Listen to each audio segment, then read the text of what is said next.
Please take a second to subscribe, then like and share afterwards. We can really use your support. Thank you.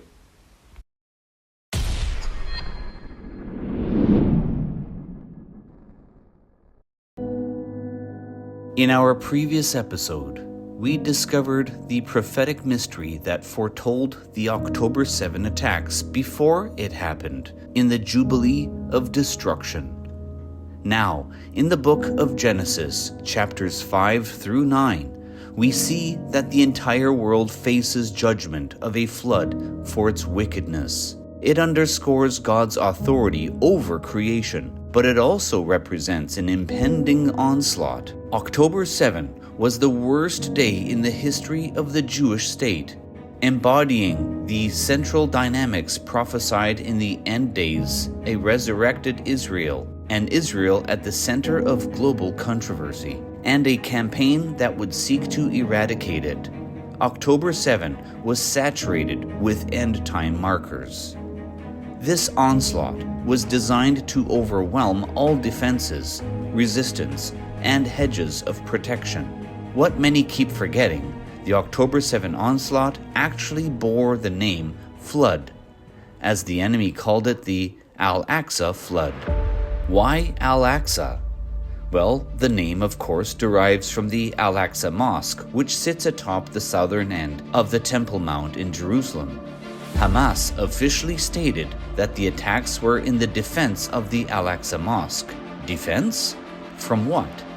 We all know that the Arabs are doing everything in their power to retain control over the Temple Mount complex and die on the hill before letting it go to the Jewish people. Ultimately, it is the enemy who fears it being in the hands of God's people. Keeping it from them means stopping God's prophecies from being fulfilled, from the third temple from being built, and, biggest of all, from the Messiah from returning to reign there. The enemy fears his own end. He knows that won't happen unless the scriptures are fulfilled. But God's plan cannot be thwarted. No matter what plays out, it plays out precisely the way God ordained it to be. Nonetheless, the enemy will stop at nothing to stop the Jewish people from coming close to it, especially from allowing them from worshiping and observing there. This makes it the most dangerous piece of real estate in the entire world. In the spring 2023, approximately 6 months before the attacks, reports broke out that the Jews were seeking to observe a Jewish holy day on the Temple Mount. A clash broke out in the Al-Aqsa Mosque between Palestinians and Israeli police. They attacked the police with rocks and fireworks. The police responded with rubber bullets and stun grenades. Clashes continued the following night. Rockets were then fired into Israel from Gaza. Hamas leader Ismail Haniyeh gave an address concerning the clashes. Israel has sown corruption in the holy Al-Aqsa Mosque. We told them, don't play with fire. They have invaded Al-Aqsa Mosque. This is not a matter of debate. In the very words of those who masterminded it, October 7 was the response to what had taken place on the Mount. Haniyeh continues, and when Al-Aqsa Mosque finds itself in imminent danger, this Israeli government is preparing to impose its sovereignty and authority over blessed Al-Aqsa Mosque. It's all about Al-Aqsa Mosque on the Temple Mount. Interestingly, when Osama bin Laden wrote his letter to America giving his reasons for masterminding 9/11, foremost among it was the issue of Palestine. America was Israel's most important ally and supporter, so it had to be struck and punished.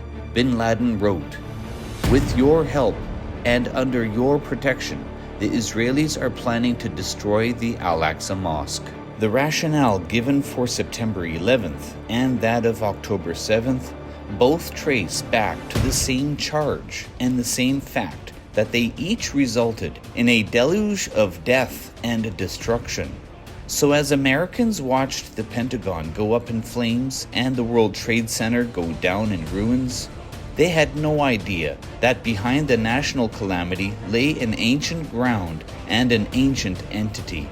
Behind the calamity of 9/11, just as behind the calamity of October 7th, was a dragon on the Temple Mount.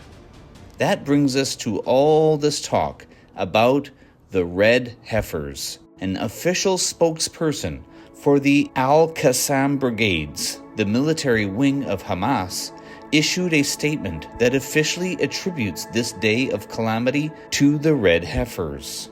The bringing of red cows as an application of a detestable religious myth. As we all should know by now, the red cows are the red heifers being prepared for temple service, according to the ancient ordinance. In autumn of 2022, 5 red heifers arrived in Israel from America.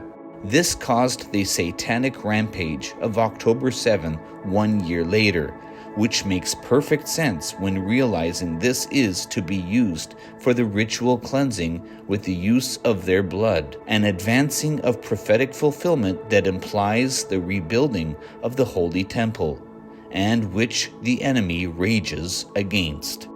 Therefore, the dragon who has fought tooth and nail to keep possession of the Temple Mount away from God's chosen people for millennia would mount an invasion bearing the name of a flood.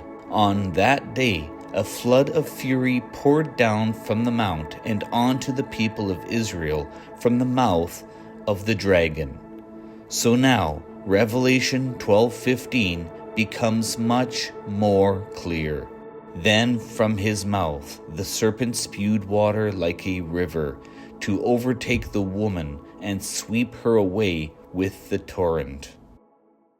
Up next, we arrive to a time beyond October 7th, a time prophesied for our future in which we have yet to enter. Now that Revelation 12 is made much more clear in light of the enemy's war against the woman, we break open and reveal what it means as he wars against the rest of her children. Here on Secrecies Uncovered.